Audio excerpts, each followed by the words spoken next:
महाराष्ट्राच्या जनतेला सांगेन, कोकण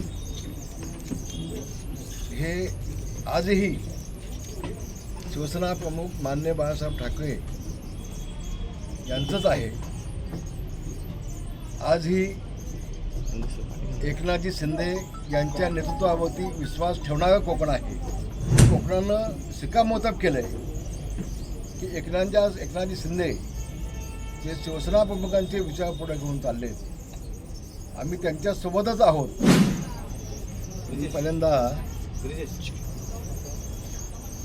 महाराष्ट्राच्या जनतेला सांगेन, कोकण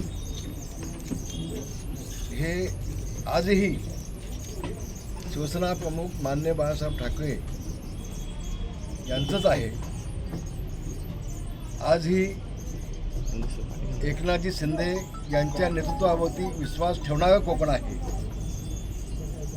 आणि कोकणानं शिक्कामोर्तब केलं आहे की एकनाथजी शिंदे जे शिवसेना प्रमुखांचे विचार पुढे घेऊन चालले, आम्ही त्यांच्यासोबतच आहोत.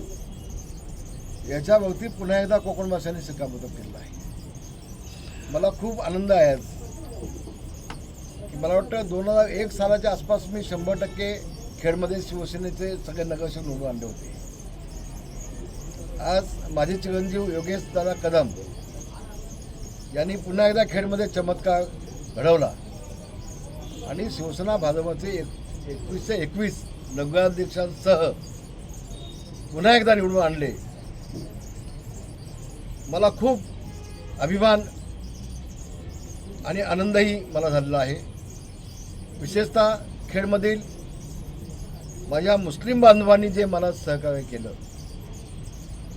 त्या तमाम मुस्लिम बांधवांचे मी मनापासून आभार मानतो, त्यांना धन्यवाद देतो. मुस्लिम बांधव माझ्यासोबत नसते तर कदाचित आज खेळवरती भगवा देखील फडकला नसता, अशी माझी भावना आहे. आणि म्हणून हम सब एक है, आम्ही सगळे एक आहोत. जातीपातीचं राजकारण गाडून खेडच्या विकासासाठी आम्ही योगेशदादा कदम यांच्या पाठीशी खंबीरपणे उभे आहोत. सर्व धर्म समभाव या माध्यमातून आम्ही सगळे एक झालो आणि भविष्यामध्ये योगेशदादाकडून पुन्हा एकदा संबंध महाराष्ट्रामध्ये खेड नगर परिषद एक मॉडेल नगर परिषद अशी योगेशदादा इथं बनवतील. प्रचंड निधी आणतील, प्रचंड पैसा आणतील. खेडचा जो शिल्लक असलेला विकास निश्चितपणे होईल, हा विश्वास देखील खेडवासियांच्या मनामध्ये जो आहे त्याला कदापि आम्ही त्याला जाऊ देणार नाही. आज एकंदरीतच राज्यभराचे